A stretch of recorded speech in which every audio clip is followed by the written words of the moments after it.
Freestyle TV. For the first time ever, we're on schedule exactly 2 weeks after our last broadcast. I hope you enjoyed our last episode, and I sincerely hope that you also listened to the same show as a form of a podcast. Anyways, welcome, Daniel. How's it going, man? What's up, man? What's up? What's up? Yeah, I'm good, man. I'm excited to be back. Many things has happened again since last time we spoke, and as you said, yeah, we're right on schedule because we promised each other, oh, we're gonna do this every 2 weeks, and Yeah. so far so good. And we already got other ones planned as well, but today's a big one, man. I'm excited because today's topic is a big one, isn't it? Well, it is definitely one of the most important topics in freestyle since the start. Yes.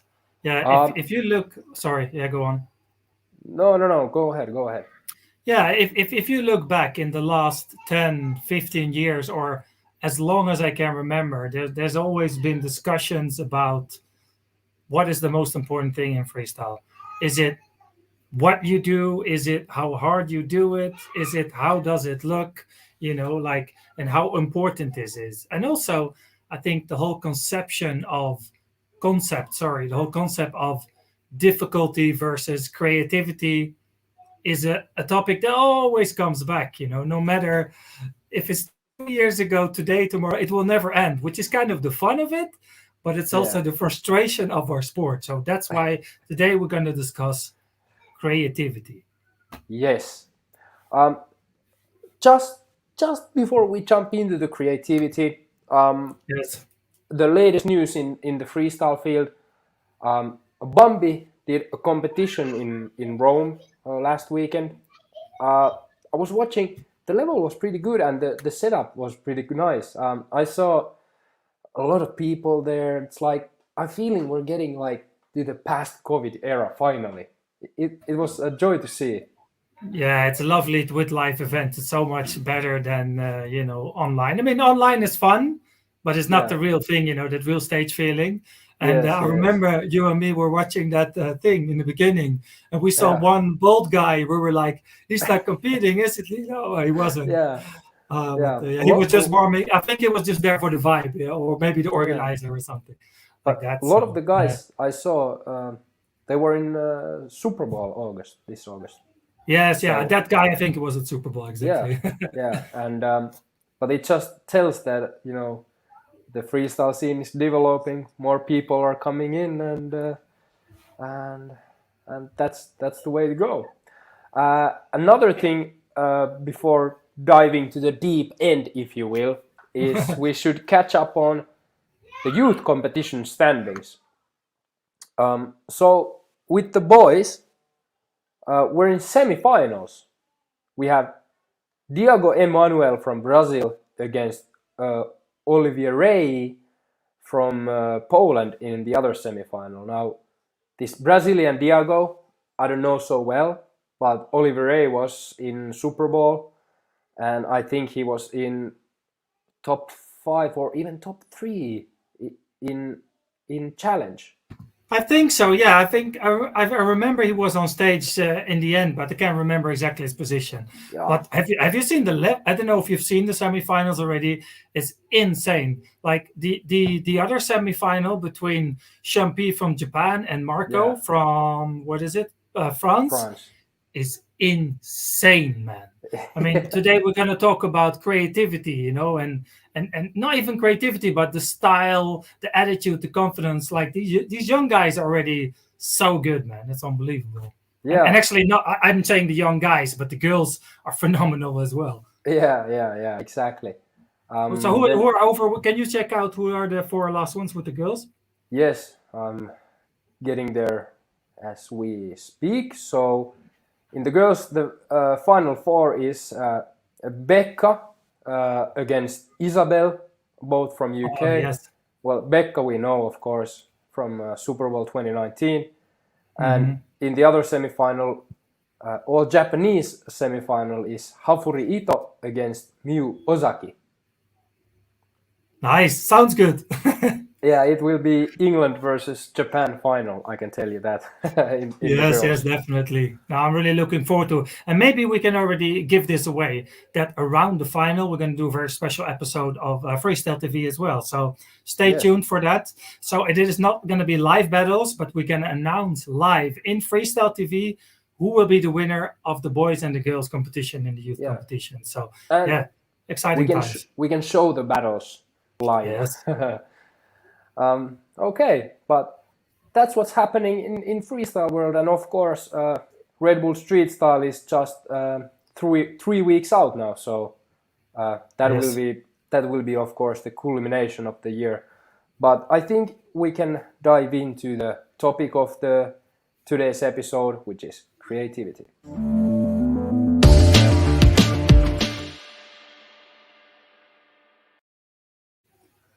Yes. So I think before we get our guest introduced, I think it is first interesting to look at the concept of creativity. Like, creativity is something that everybody knows, maybe not everyone has or has. I don't know. We can discuss it later. But if you go to Wikipedia and you just search for creativity, it says creativity is a phenomenon whereby something new and valuable is formed.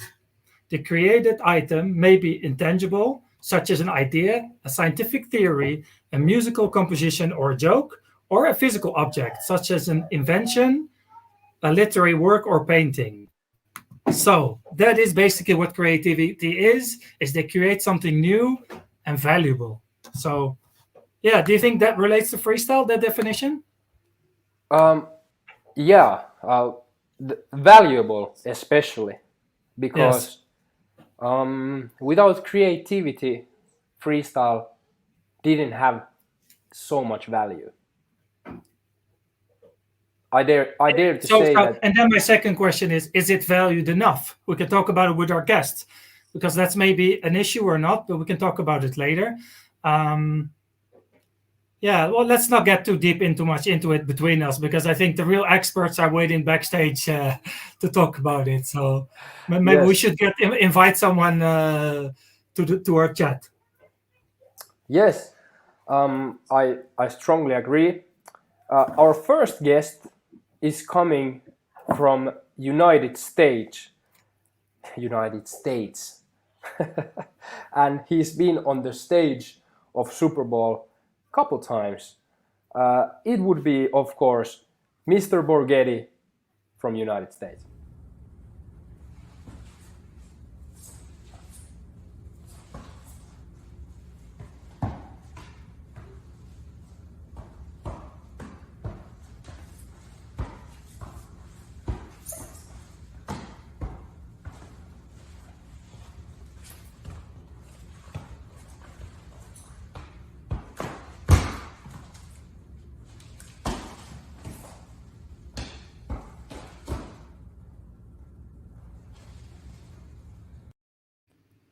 Oh yeah.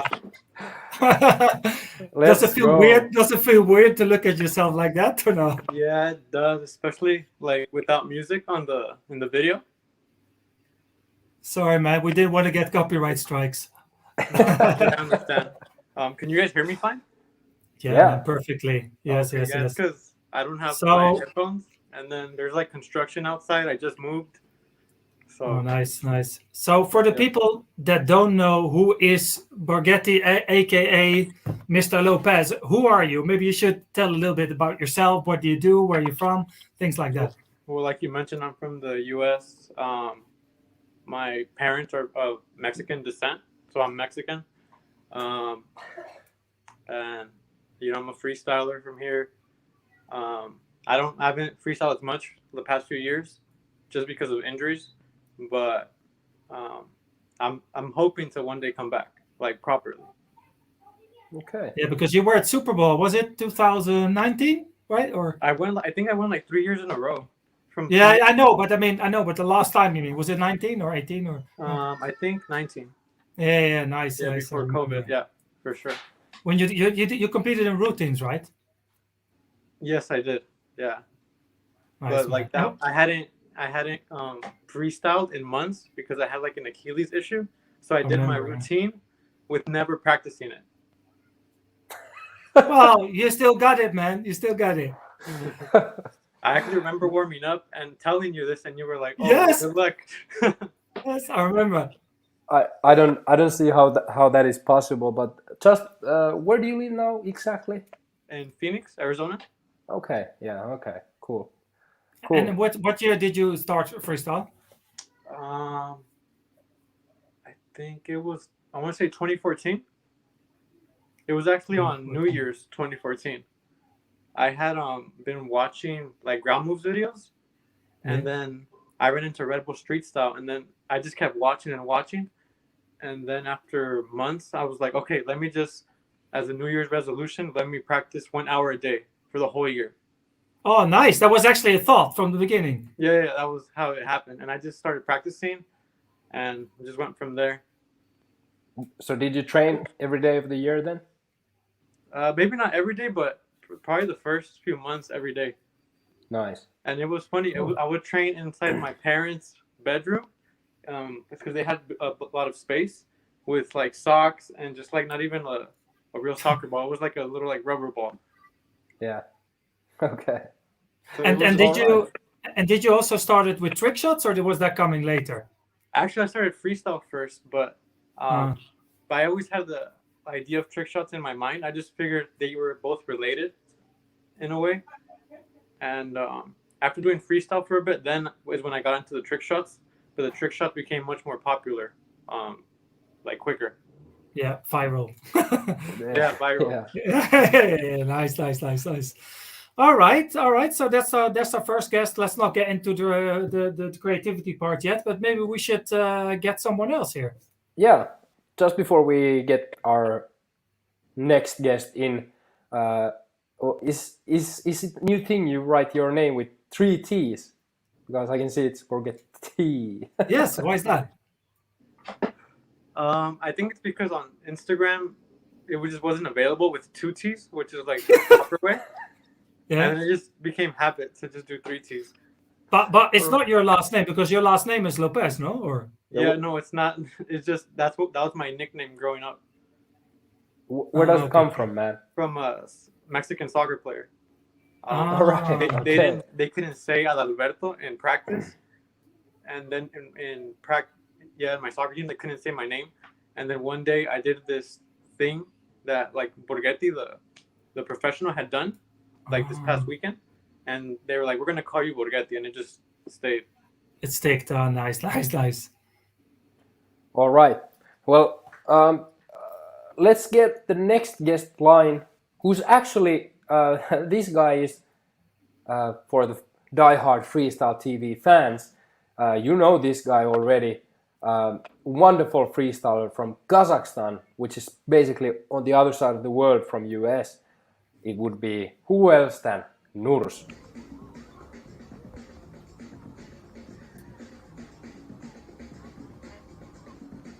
Hello, guys.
Nice. Well, that was some hardcore freestyle right there. Welcome to the show, Nurs.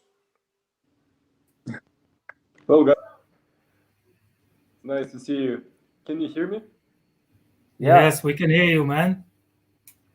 I can hear him, but it's a little bit of lag. How are you guys? Good, well, thanks. here. Good, thanks. How are you?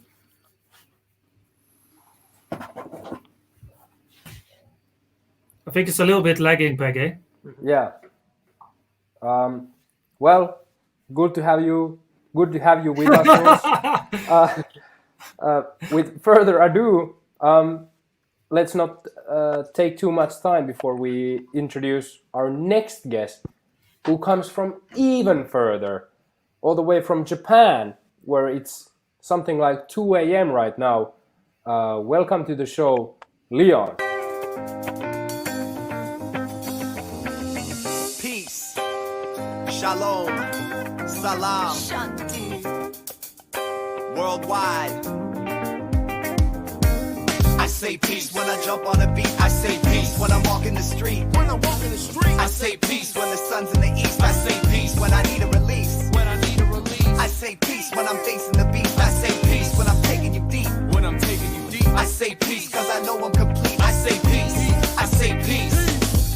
P is for the people, E is for the essence, A is for the answers that we get from God's questions, C is for the conscious, E is for the earth. So everybody gotta stand up and find their worth. A war divided would often fall to disease and violence. Gotta get through the shame and the silence so we can be united. Only the righteous will overcome and become enlightened. Living your life, loving yourself, so let the light in. One love, one blood and one heart.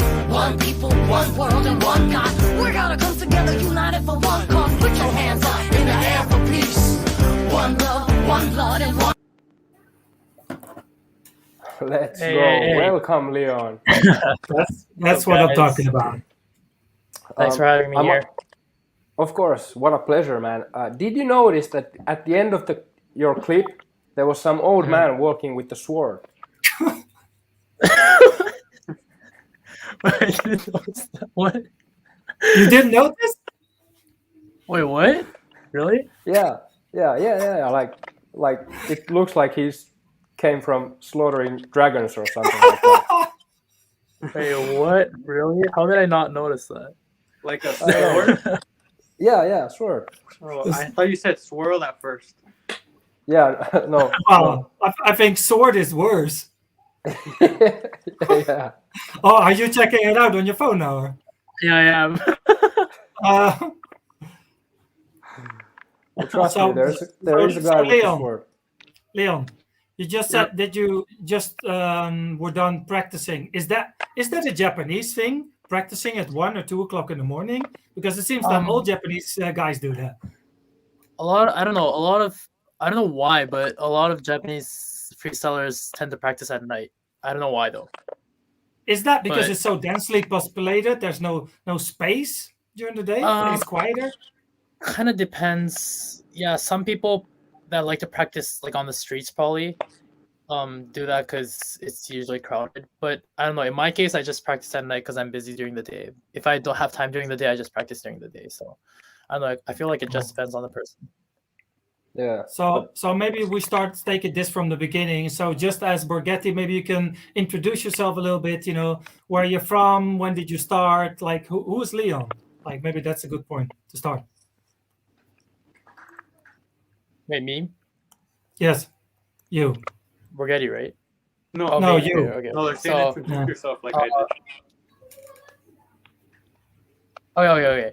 So I'm Leon from Japan, and I've been freestyling for 9 years, I guess. I think about 9 years. I don't know. Creativity is one of my favorite aspects of freestyle, along with like musicality and style. So it's really I'm really hyped to talk about creativity with you guys because it's such a fun topic. It's such a deep topic as well. There's so many things to talk about. So I can't wait. Yes. Yeah. Yeah, it's basically one of those never-ending discussions that is Yeah. beautiful, but it's also annoying at times because it feels like everyone has their own little variety or version of what it actually means to them. So that's why I love this topic because it's a real big one. All right, For we have sure, one man. more guest. Yeah.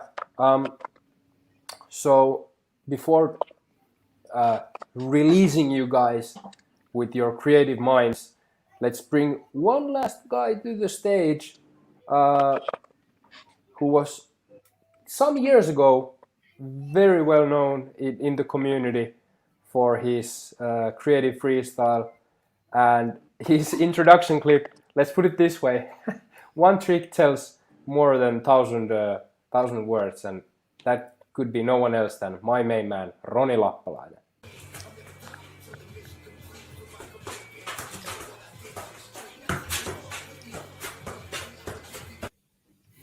It was a little short, but Yeah, Yes, I Roni, missed welcome to the show. How is it going, man? it's going well. Thanks for inviting me. It's great to be here with you. it's been a while, man. It's been a while. Yeah, it's been.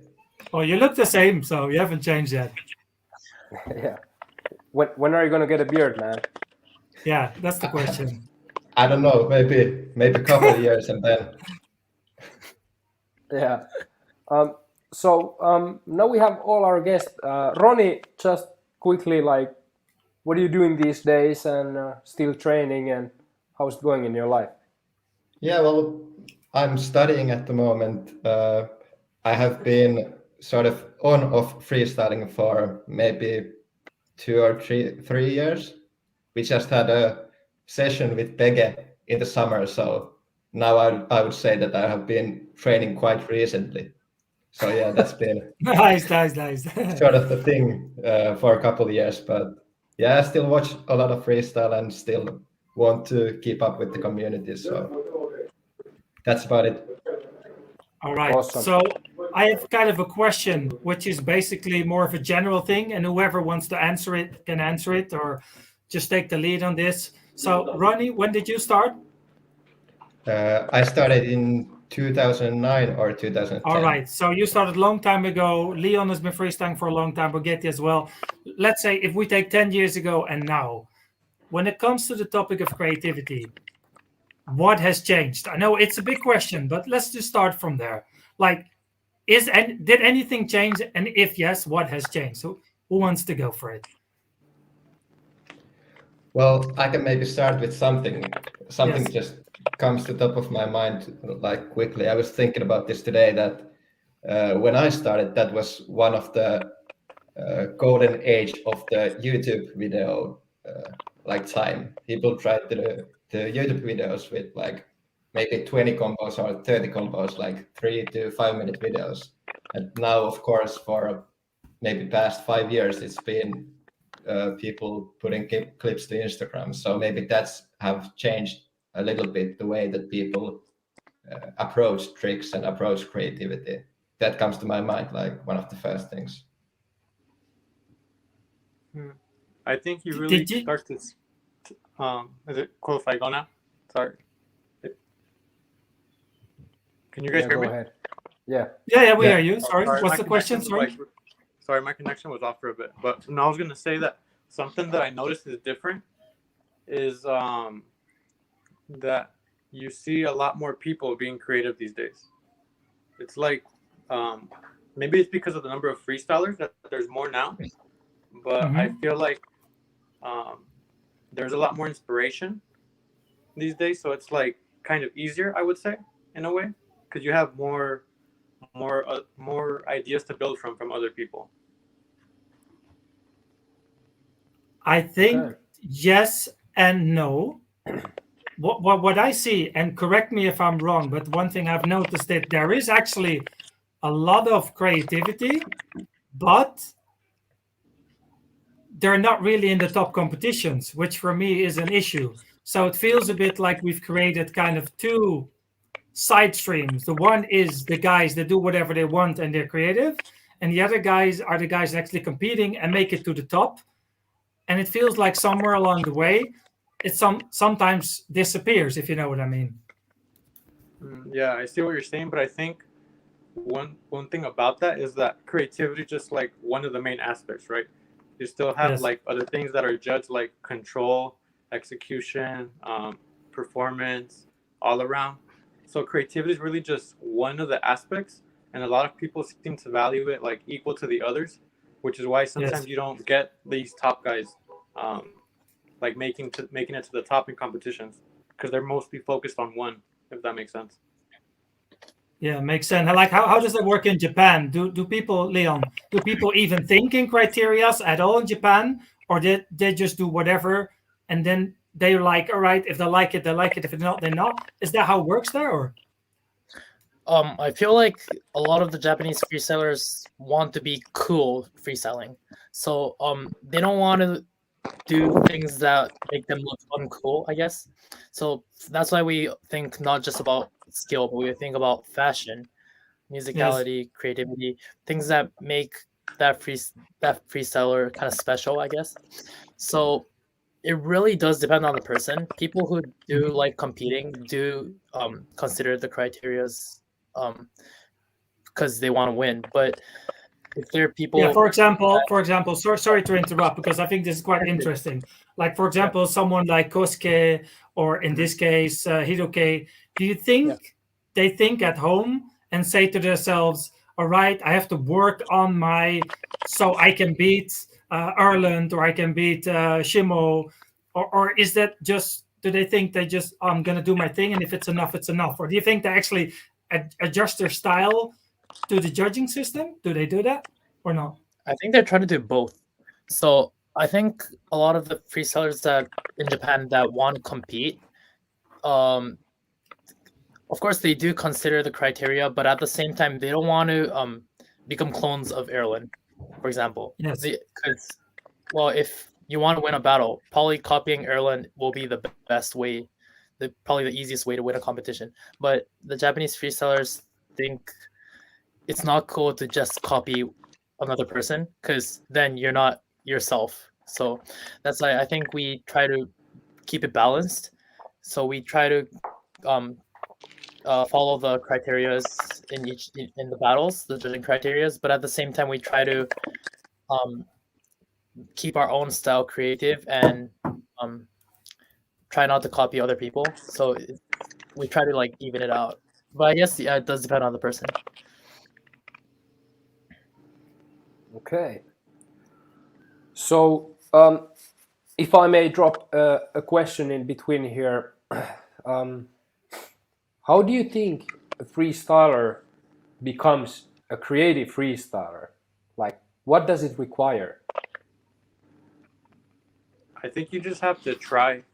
Like if you want to make tricks, you'll work for that and you'll end up getting there. If that makes sense. Like if you don't try to make tricks, it's much less likely that you'll end up creating something new because you're not really thinking about it and like being open. If that makes sense. Yeah, I agree with that, and I think sort of you can't decide if you're creative or not. It's almost like the community decides which tricks are creative and which are not. So only thing you can do is try to be it. So I think you have to creativity is more about doing or trying to do than actually being creative in the end. Can you elaborate a little bit more on that? Well, basically, when you think about trick, you don't necessarily know if it's new because someone might have done it. True. And when you post it, then someone might say, "Hey, I did this in 2010," or "That's so easy, even my dad can do that trick," or something. But maybe in the moment you thought that this is actually new and you sort of create it in your mind. So I think that's why you have to think that you have to try to be creative. I think that's in my opinion more valuable than actually being creative in the end, because you sort of can't decide, or it's not you who can decide what is new and what is not, if you see what I mean. Yeah, I definitely know what you mean, but I also know the other side of that, because I think we've all been here. Like you are at home, you create something really cool in your mind, and then you go to a freestyle meeting and then you see another dude doing your trick. That, for me, that's a really frustrating feeling, because in your own way you're thinking, oh, I did something really cool, and then someone else has done it. I've had that a few times. For me, that was a little bit frustrating, but I fully agree with what you're saying. I think that could be a good thing, actually, when someone does an idea that you had.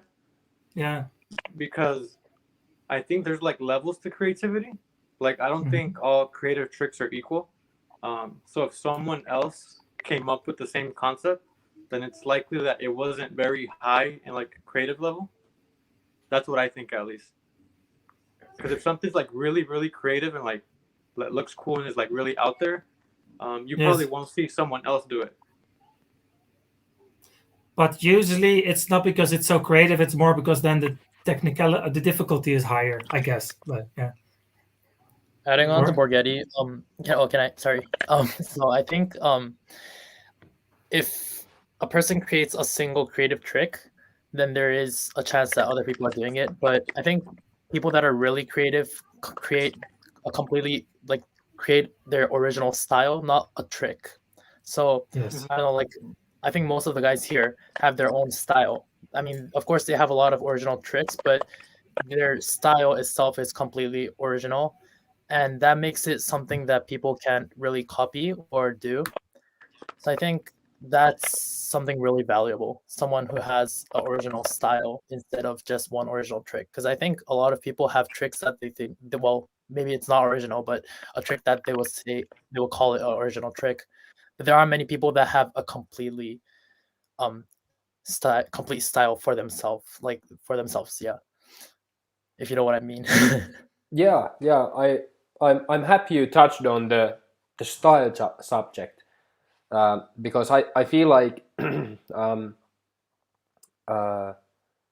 it's also I was talking with this I think with Mehul some time ago from Flare 20. Shout out to Flare 20.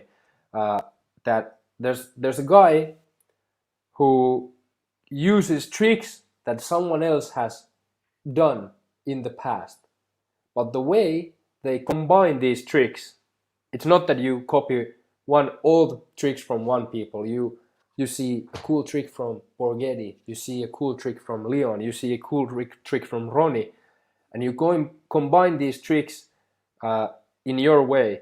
So when one big keyword has been thrown out there, which is biting. So how do you feel about that when someone like uses other people's tricks, but combines them in their own way? How do you feel about that? Is that creative or is it not? Kind of depends on how they use it, but in my case, I'm not against that. I mean, I would say it's okay as long as they arrange it in their own way, I guess. Because I don't know, in my case, I have a lot of tricks that I thought up of, which I was inspired by other people. I saw people, my freestylers friends, doing tricks, and then I saw that and I'm like, oh, maybe I can arrange that in my own way. And then I thought up of tricks from there. I think a lot of freestylers have the same experience. And I don't know, I mean, if it's not completely the same, I think it's okay. Because I think inspiration is something very important in terms of creativity. So yeah, I mean, I would say it's okay to some extent. Yeah, makes perfect sense. Yeah, and I agree with that, and I think nothing ever happens in a vacuum. So you always build on something, and you always get ideas from somewhere.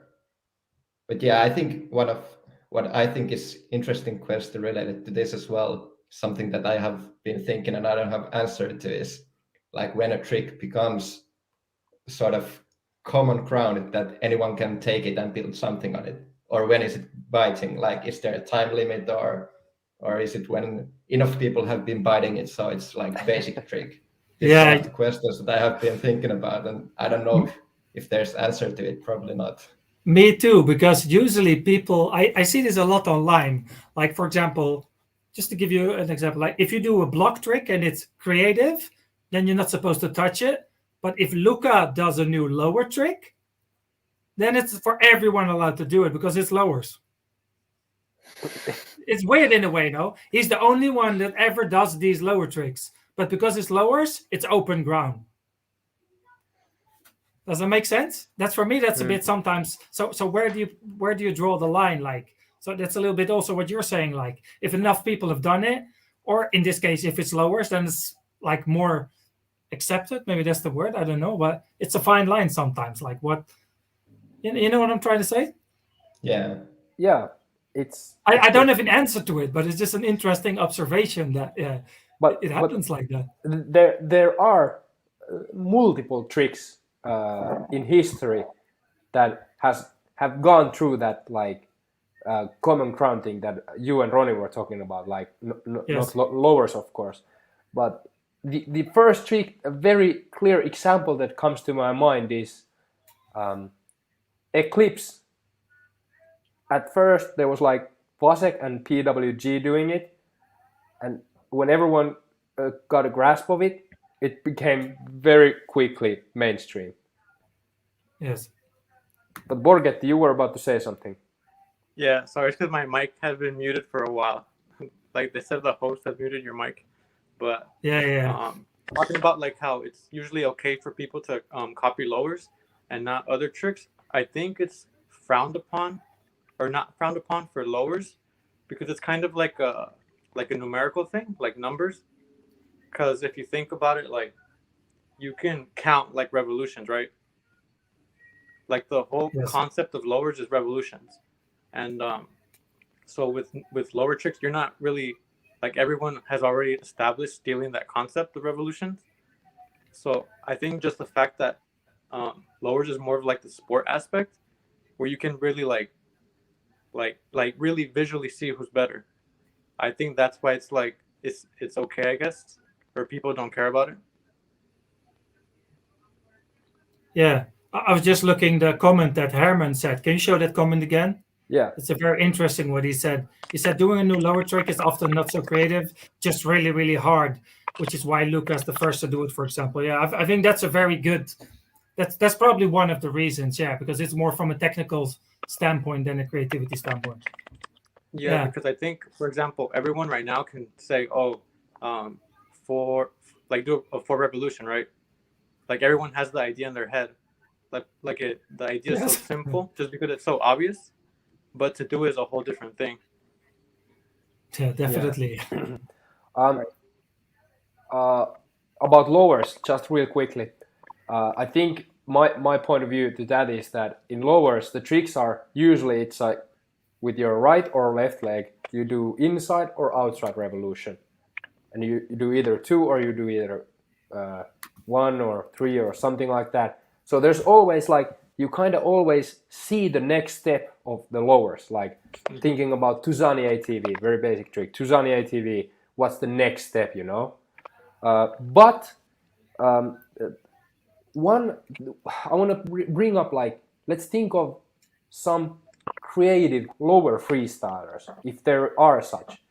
The first two persons that come to my mind are Luki and Brynjar, because those two guys have done lower combos that have rather creative aspect to it. Of course, a lot of difficulty also. But what do you think about that? Is creativity possible in lowers, and would you like to see more of it? It is definitely possible because I think you forgot Josh Sanders. Right, yeah. My main man, Josh Sanders. Did all the tricks that I visualized that I would do one day. Yeah, and I think even like someone like Josh is doing lots of like heel stuff and different movements that are not so basic lowers, but even in the basic lowers, you have someone like Tom Folan who used to do tricks in order that no one else would do. So even that would be something like really creative in my mind, even though he used the tricks that were quite basic at times, but in an order that no one else would do. So that was something really fresh and, in my opinion, creative as well. Very valid point.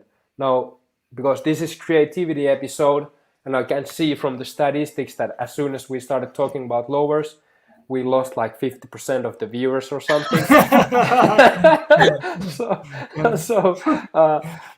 just want to wrap this up with a statement that I think Luki made like 5-6 years ago, is that people use basically just 10% of all the lower tricks that are out there.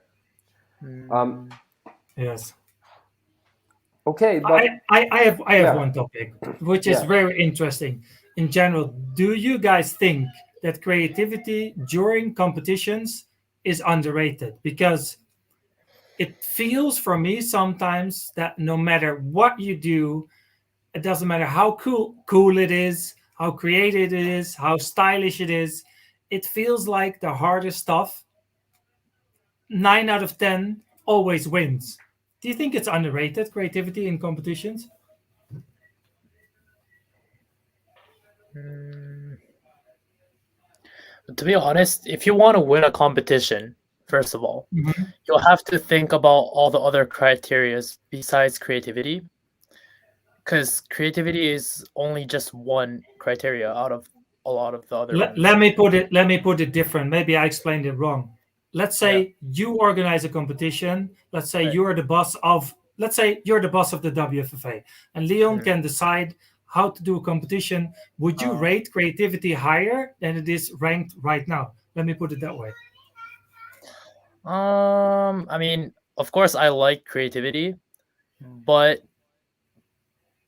I probably keep it the same, because that'll be unfair for the other freestylers that value skill more than creativity, difficulty more than creativity. So, I mean, yeah, of course, I do want to see a lot of the creative freestylers win in competitions, but at the same time, I feel like, I guess that's life, because I mean, the criteria are, I mean, it's not only about creativity, because I mean, I feel like it's okay to have competitions that value creativity more. I think there should be variety in competitions. Maybe there should be a competition where only creativity is the only criteria. The only judging criteria is the only judging criteria is difficulty. The only judging criteria is musicality. I think there should be many types of competitions, and that way, I think many freestylers will come into the scene more and win more competitions. It won't only be the usual freestylers that win competitions that will keep winning. There'll be other freestylers that were underrated on the top of the podium now. Podium if there's many other types of competitions. So, yeah, I think there should be more variety of competitions. Yeah. Yeah, that was a good point about having different kind of competitions. But I'd also say, well, it's easy for me to say because I'm not the guy who competes or is. I'm more into other stuff in freestyle than competitions. So I would say that maybe creativity is something that you don't have to put to the model of competition. I think it's even sometimes hard to say that someone is more creative or you can win in being creative. I think it sort of takes something out of it. It's just about creating stuff. You can't always compare them. Of course, that's like one of the issues in freestyle in general, the subjectivity in the competitions, and it's also the beauty of it. But still, I think you don't always have to compare stuff. Yeah, that's a good lesson, I would say. You don't always have to compare stuff. I think we do this a little too much. Yeah. I'm just in amaze of how wise words we Yeah. Borgetti, do you have a take on the creativity on competitions matter? I was going to say that I agree with Leon. I would like to see more creativity from the organizers in tournaments, like different types of tournaments, and like maybe different rules, different time limits, different stuff, right? Competition-wise and creativity, I think it's not undervalued anymore. I think it was a few years ago, but these days, you really see like Erlen, Brinjar, Kosuke make the finals. Like it's kind of hard these days to not win the tournament without, like it's hard to win the tournament without creativity. I feel like. Yeah. But another thing is that I also don't know like if people know how to accurately judge creativity, because there'll be a lot of judges that don't really spend time creating tricks, right? So like for example, me, I feel like I would be a terrible judge in terms of lowers because I don't do lowers. I don't understand it, and there's also a lot of judges that don't understand creativity because they don't do it. So it's hard for them to like rate it, I would say. You know, if I can add something there, you know what I notice a lot is that people confuse the terminology sometimes. Because sometimes I am sorry, I'll mute you for a second because your mic. I think sometimes the terminology gets confused because sometimes, let's say we have a tournament with 16 or 32 guys and I see one guy that does something else than all the other guys within that tournament, it doesn't mean he's creative, really, does it? It just means that he does a different thing than the other 15 guys, which for a lot of people think, oh, that's the creative guy. But a good judge, in my opinion, should know the origin of the style, as Leon said, not just the trick, but the style, the origin of the style. So you actually should recognize and be knowledgeable about if it's actually creativity or not. But sometimes, for example, the crowd would think, oh, this guy stands out from the others, which is also important, of course. But I think they forget to look at it from a little bigger, if you know what I mean, bigger perspective. Does that make sense? Yeah, if I can follow up to that, and what Borgetti was saying is that if you say that the judges don't know maybe how to judge creativity, what would you say off the record, if you will, how to judge creativity? What do you have to take into consideration when you're judging creativity? Well, I just from talking to people is where I get the vibe, I guess. But I think most people just see stuff as like either creative or not creative. But like I think it's kind of like difficulty in a way where, let's say, you can judge it on a scale from 1 to 10. Like I think it's the same for creativity. Like not every trick is just a 10 in creativity. Like it varies. So I would just say that I honestly, I think it'd be very difficult to be a judge and judge creativity unless you really like take time to understand and try to create yourself. So it's a very hard question, but so I don't really have like a good answer right now. Yeah. Okay. Then one other point that actually was in the comments, and I think Borgetti also raised, is that from my point of view, like Borgetti said, you can't be a world champion unless you have some degree of creativity, and that's what we've seen in lately. It's like Erlend is doing basically nothing but the tricks that he has created. Also, they're super hard, so to me it seems like he's impossible to beat. Erlend, who's got the difficulty combined with the style and creativity and originality. So that is a full package. But let's say there's a freestyler, young freestyler, and you guys as masters of creativity, what kind of tips would you give to young freestylers? Like not level of, hey, be more creative, because that doesn't help anyone. But how would you advise some people who want to improve themselves as freestylers to more creative direction, if you will? I would say to not only watch freestyle football, but to be inspired by other genres as well. Because I mean, yeah, of course it is important to watch freestyle because that's what you're doing. So you can gain some tips by just watching it. But at the same time, your mind will only be limited to what already exists in freestyle.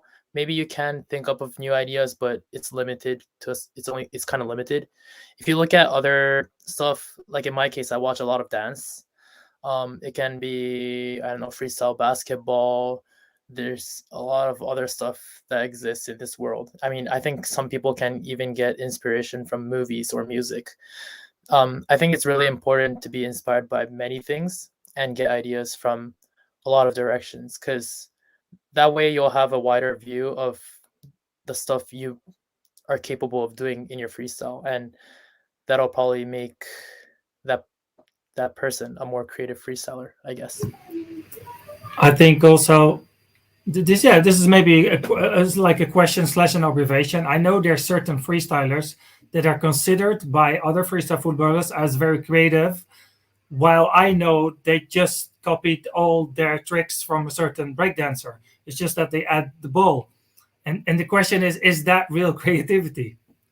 You know what I mean? Like, it's not like, I'm not gonna say any names, but there's certain freestylers that have a very good reputation within the community.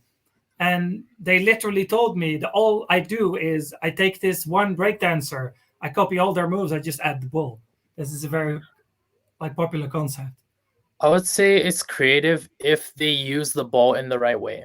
For example, let's say, for example, backflip. If a Yes. person holds the ball between their legs and does a backflip, that might be a little bit harder than a backflip, but there's not much of a difference between that and a normal backflip. But if they do something completely brand new with a backflip, they I don't know, like for example the Tokura clutch. The Tokura Yes. catch, it was completely new back then because no one had the idea of catching a ball while doing a backflip. So I guess in a way it can be original, but they have to use the ball in the right way. If there's no movement with the ball, if they just do a breakdance trick while holding the ball between their legs, that's probably not creative. But yeah, it can be creative if they think well. Yeah. Yeah, that makes sense. I think also it's like, because we're talking about freestyle now anyways, and even okay, it's a bit tricky, but I think it's not very creative to copy the moves from a breakdancer and bring them to freestyle, but on the other hand, it is creative to copy moves from breakdance and bring them to freestyle, if you know what I mean. Borgetti, please. Yeah, no, I just wanted to go back to my point, like I said earlier, let's say it's a scale from 1 to 10. I just wouldn't rate it very highly, but I still think it's creative. Like, you're still taking a concept and bringing it in. So I would say it still has some creativity. I just wouldn't say it's like very creative. You know what I'm saying? Yeah, for sure. So if you guys could pick one favorite creative freestyler, who would you pick? All of you, if you can answer it one by one. That's like, who's like an inspiration to you, or that's this question for me.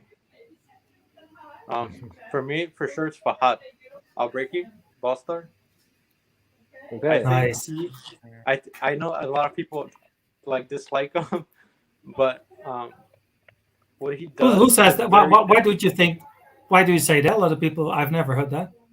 Oh, you just see it online, like everywhere in the comments, and then even in competitions. I feel like it's very known, but also I'm with him a lot, so I've seen it firsthand, I guess. But no, I would say Fahad is definitely underrated, even though a lot of people say he's the most overrated. Because most people, they, without realizing what's happening, I think most people take concepts of, I think this is how most new tricks are made. People take the concept of a trick, let's say someone does a slide and a pancake or something. They'll maybe take the concept of the slide and then make a new trick with that. But what Fahad does is he comes up with completely new concepts that you've not seen before in freestyle. And I think it's really hard to see, but I think he's on another level creative wise. Yes, but I don't think he's underrated in terms of, I think now we're having two different kind of discussions. I don't think he's underrated in terms of creativity. I think what people mean, I can't speak for others, but what I sense is that people think that it is the thing that I talked about before, is that they rate the difficulty higher, and because his difficulty is relatively low, they probably think he should not win certain battles because it's creativity versus difficulty, which is the most sensitive subject in freestyle, I would say. Does that make sense? Yeah, I don't think it's a personal thing against Fahad. I think everyone appreciates his creativity. It's more that they think it's not difficult enough. I think that's the issue. Yeah. Just to touch on that real quick, a little point I wanted to say is I feel like something that's also kind of hard to understand is I think creating new tricks that are difficult is relatively easy. Like, for example, I could just make up something right now. I could say double backflip catch, right? You do 2 flips. It's a relatively easy concept to come up with. But to come up with a new trick that's really easy to do and that looks good, I feel is really, really hard. And I think it's something that's hard to really understand, but you don't really see these days people coming up with simple stuff that that everyone can do like within training in minutes, and that people will like. Like I think that's really hard to do, but it's also very low in difficulty. Makes sense. We were speaking about this earlier today. Yeah, So, Ronnie and Leon, I will ask your inspirations in a minute, but I'm so happy you brought that up because I totally forgot about it when me and Daniel were preparing this episode and watching actually your clip, Borgetti, where you do this, you know this with worm. with your legs and the ball goes. I said to Daniel that like that is not the most creative trick in the world, but Borgetti, the way he does it and the way he introduced it, it feels like a creative trick to me, and those kind of tricks give me so much happiness that I know I can do myself, and they are like such a joyful thing in freestyle. Those little tricks that are easy but not very well known.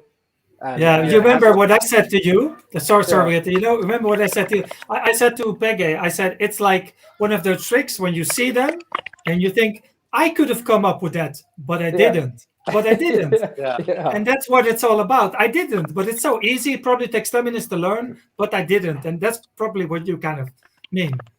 That's what I'm getting at, that anyone can do it, but like you don't see people coming up with simple stuff like that everyone wants to copy. Like it's very hard to do that. Yeah, you're right. You're totally right, and there's not really many people who can do that, come up with those simple tricks. And like Flair 20 commented, simplicity is the ultimate sophistication. Nice one. Leon, who's your inspiration? Can I add on to Borghetti's comment before that? Yeah. I've been talking with I talked with some freestylers from Japan about simple original tricks. I think yes, as Borgetti said, it's really hard to think up of tricks that are simple and creative. And I think there's so much value to it because, like, for example, I think PeGe, you brought up Eclipse earlier in the live stream, and also like the Yosuke style also. They're really simple tricks that everyone does in the world right now.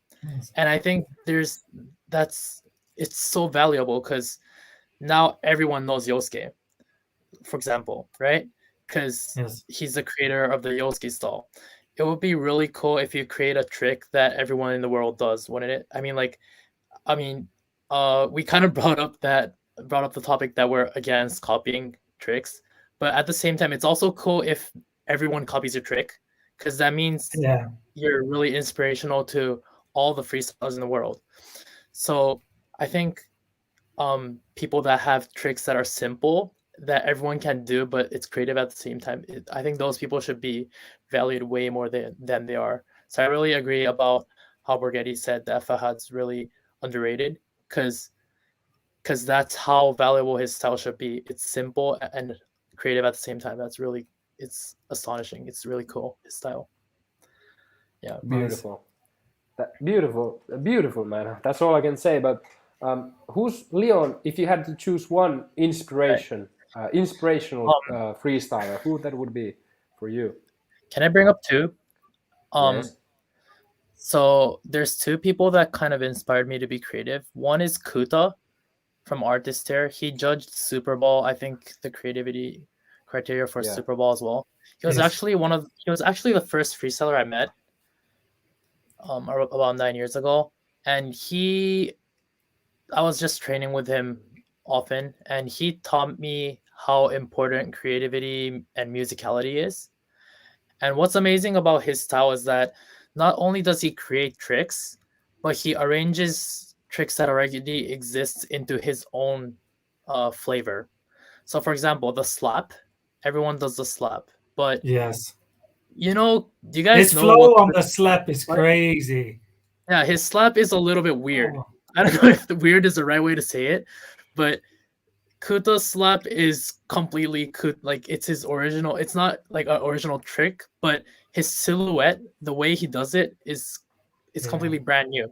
So it's really cool because he thinks a lot about the silhouette of tricks. He tries to think of ways to change tricks that already exist into his own flavor. So that was something that he taught me, and it was mind blowing. It was really cool. So that's one freestyler that really inspired me to be creative. Another is Kazane, and I also practice with Kazane really often. But man, he's crazy. I think you guys already know. That dude is crazy. I don't know. No I don't way. know. I don't know what's going on in his brain, but way too crazy. I sometimes think up of tricks and then I go practice with him, and he does something harder. I'm like, oh, please stop. Mm. I don't know. Which is never trained before. Yeah, I know. Yeah. It's crazy. I still don't understand how his mind works, but yeah, he definitely inspired me to work harder on my creativity, and he also inspired me to gain inspiration from other aspects. The one that I brought up earlier, like dance and stuff. So yeah, he was a huge inspiration for me. So did you ever talk to Kazan about it? Like, do you ever like ask, because everyone like knows how crazy Kazan is. Like, just look at Yeah. him, man. So Yeah. did you ever ask like, so like, how do you think, man? Or did you ever try to get into his head? I sometimes talk to him about those kind of stuff, but I don't know. He just says like, "Oh, it's all about the vibes, man." He's like, he doesn't really say much. He just, I mean, he's crazy. So Does it? Yeah. it's not only his I love style; it. his personality is crazy as well. So that's just the way it is. I loved in that around the world thing where he was just trying to sleep all the time. That was hilarious. When he was all the time, "Oh, I'm so tired, I want to sleep." It was funny. Yeah, he's a hilarious guy. Well, Ronnie, who are your inspirational freestylers? Well, I would like to bring up PWG because I think he has been doing creative tricks for his whole freestyle career, which is like, I don't know, 20 years now or something. Maybe not that much, but 50 years at least. Yeah. And he has been doing new tricks like all the time. So yeah, I'd like to highlight him. And as well, someone from Japan. I was thinking about this episode, and I was thinking about who were the people who inspired me. There's this freestyler called Yamato. I think some of you know him from like 2010, 2011. I was watching his video from maybe 2011, and it could have been done like 2 years ago, and it could have been like really creative. Yes. So he was like 10 years ahead of his time. You can really clearly see Kosuke got some inspiration from Yamato. You can clearly see it in his style. Very nice. Okay, guys. PeGe, who's your inspiration in creativity?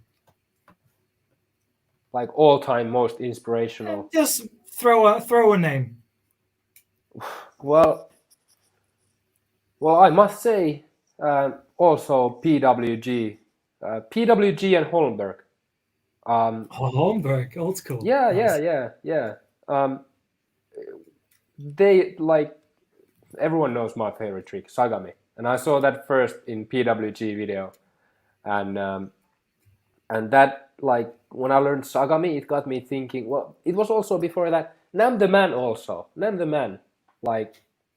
Nice. I don't know if you guys even know Nam the Man anymore. Yeah. Or, well, you guys probably do, but most of the people watching or listening to this are like, who's that? Anyways, I never ever forget, like, when I was rookie freestyler, I was watching some Red Bull Street Style World Final 2008, and he did the Mega Magnetic Mix where he stuck the ball to his leg and goes like all over the place, and I was like thinking, that is so freaking cool, man. Like, that is so cool. No one does that, and that inspired me to be creative. And I was thinking, do I dare to say this? But I dare to say this anyways.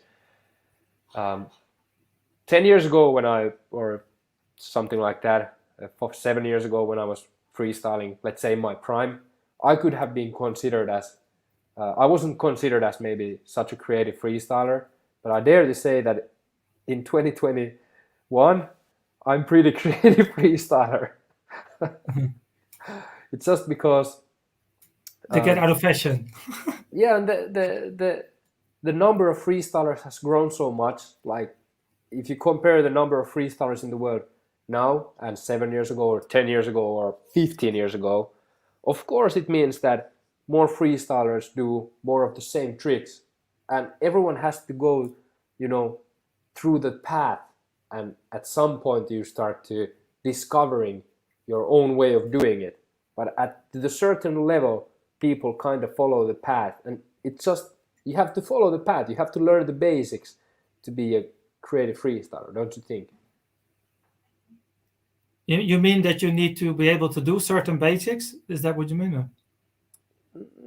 Yeah, basically, yeah. I mean, some might disagree that someone like never does a single ATV, they just go directly to the creative block moves or something. I do think it helps. I think if you have a basic level, in all areas, that means that you have more possibilities to execute the ideas that you have, I would say. Yeah. If that makes sense. Yeah, well, exactly. Well, Borgetti appears to be saying that he didn't do ATVs, he just went to creativity. Yeah, I actually did that. I actually practiced lowers for like a few weeks, and then I saw Gautier video, and from there I just skipped basics, just straight to creativity. Oh, that was crazy. The Gotivity videos. Whoa.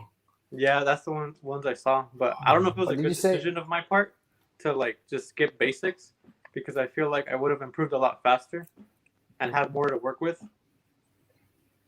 So I don't recommend for beginners to just get straight into creativity. I would say learn the basics for sure. But it's also usually kind of an automatic process, because first I maybe play football or whatever. So you're learning around the world and the next hole. And that's but Daniel, you've been freestyling probably longer than all the rest of us combined. So it's hard to say. Like, there wasn't so many freestylers even before you, but maybe you mean in the back in the days? But back in the days it wasn't so creative. But there's many guys I like now. Yeah, who I really, really love from Japan? No. Is that how you say it? Ocho? Ocho. Oh yeah. Ocho. Oh, crazy, man. And Genki. I love Genki too. Yeah. Yeah. Crazy guys. These are two of my favorite Japanese. Sorry? Genki's going to be competing this week. He will? Yeah, he will. Nice. Let's go. But back in the days, it was probably Steve Elias back in the days was my favorite creative freestyler, because he created the swirl and the pancake and all that stuff that we now call basics. But, the slap, the thigh pop, all that old school stuff that Steve created. So the hook, when you do like that, it's like a little swirl, but a real little one. Yeah. Basically like reverse rake or Somalia move. Yeah. A little bit like that. Yeah, exactly. Yeah. So baby Steve, in the old days. Okay. Well, hey guys, what an absolute pleasure this has been. I think we could go on for hours. 2 more hours about this. But it's like 3 a.m. for Leon and Borgetti, it's dinner time or something. I'm completely fine. I'm going to be awake for like 2 more hours anyways. Yeah. So what do you do during? You don't have to work, I assume, in the morning. I'm still a student actually, so. Oh, nice. And I'm done with all my classes, so I don't have anything to do. Okay. Just training. Actually, that's a freestyle life. Yeah. There's a competition this weekend, so I'm preparing for that. Yeah. You can catch up on the previous Freestyle TV episodes. For sure. Any great final words from anyone? I'd like to say that it's kind of disrespectful to talk about creativity but not mention Mikrik. Yeah, in a way it is. You're right, man. Yeah, so I just wanted to mention him real quick because he deserves it, Totally. He's one of the many kings of creativity for sure. Yes. If not the king. Very debatable, but yeah. We could do a full new 2-hour show on who's the king of freestyle. In creativity. I have like 10 questions right now. Which video was crazy? Yeah. You know, you guys saw his glitch video, right? Crazy. Oh yeah. That was mind blowing. One of And the he best makes his videos own ever. music as well. It's crazy. That is truly creativeness. Ronnie, any good final words? Well, I was just thinking that you need to do this episode again and ask Mikrich to come here and answer these questions, and I want to hear what he has to say about this. Yeah. Well, actually, Daniel, maybe we could reveal. Yes. Okay, unfortunately, it's maybe not decided yet, but it will 100% come. The old school Poland episode. Let's go! Yes. So we're gonna do an episode with all the old Polish legends: Shimo, Michwitz, Luki, Skora. We're gonna invite them all and bring them all together because I don't think they've ever been together in one talk ever. So Yeah, we're gonna that is do it. We're crazy. gonna do it. And yeah, like if I had to say also one inspiration, Polish freestylers are one single unbelievably huge inspiration on all aspects of freestyle. Yes, man. Okay. Anyways, unbelievable, guys. Thank you so much for joining. Thank you for all the people watching in Twitch and Facebook and YouTube and all over the place. Shout out to Flare20 TV for having us on your channel. Remember to follow the WFFA. Remember to follow I'm a Football Freestyler. Follow Leon. Follow Ronnie. Follow Borgetti. Follow PeGe. Thank you, Daniel. Amazing episode. Have a great night, guys. Thank you. See you guys. So yeah.